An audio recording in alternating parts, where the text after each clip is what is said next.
Donc après avoir vu la formation des ovules et des archégones avec des zoosphères, donc voyons maintenant la pollinisation, la germination des grains de pollen. Donc un grain de pollen, comme vous le savez, il porte des sacs aérifères. Donc à votre avis, ces sacs aérifères, ils servent à quoi? Donc on sait que les grains de pollen chez les angiospermes portent des épines et des écailles, donc qui peuvent s'accrocher ou se fixer sur des insectes, qui peuvent les transporter d'une fleur à une autre. Là, les grains de pollen n'ont pas ces épines et ces écailles.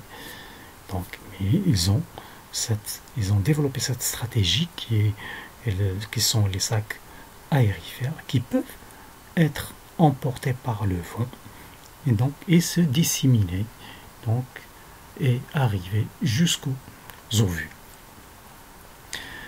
Un grain de pollen qui va entrer par le micropyle de l'ovule, donc il va germer, et en germant, donc cette germination se déroule sur une longue durée, donc il dure 2 années pour atteindre donc l'endosperme.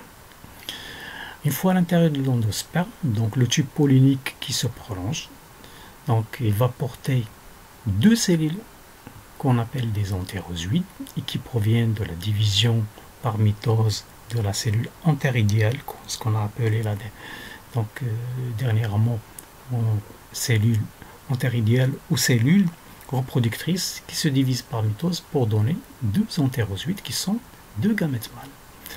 Donc en avant du tube, on trouve 2 autres cellules, une cellule basale et une cellule végétative. Donc voilà le noyau de la cellule végétative. Donc voilà comment se prolonge donc le tube pollinique, et lors de son prolongement à l'intérieur de l'archégone, attention, donc il pénètre dans l'ovule, il se développe sur le nucelle et se prolonge dans le nucelle jusqu'à atteindre l'endosperme. Et à l'intérieur de l'endosperme, il va pénétrer à l'intérieur d'une archégone, d'une seule archégone, en portant toujours 2 entérozoïdes. Que va-t-il se passer à l'intérieur de l'archégone? Donc les 2 noyaux de l'oosphère et celui du gamète mâle et d'un entérozoïde vont fusionner pour former une seule cellule qu'on appelle un œuf. Donc l'œuf se forme à l'intérieur de l'endosperme. Tout ça c'est l'endosperme. Donc l'œuf, il est entouré toujours de l'endosperme. L'œuf ou le zygote, c'est une cellule qui est diploïde. Cette cellule diploïde de l'œuf va se développer par mitose successive pour former, comme vous le savez, un embryon. Cet embryon, il a une structure que vous la connaissez chez les angiospermes, une radicule, une tigelle et des cotylédons, donc qui vont former les feuilles. Donc voilà le développement de l'embryon à l'intérieur de l'endosperme.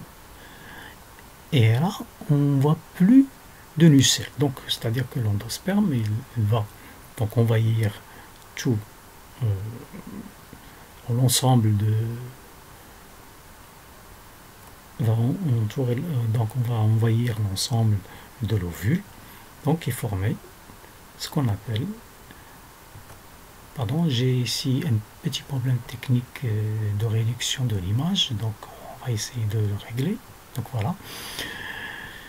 Donc l'endosperme là, il envahit l'ensemble de l'ovule, et là le tégument va durcir, et l'ensemble de l'endosperme, ou l'ensemble de l'ovule va se transformer en graine.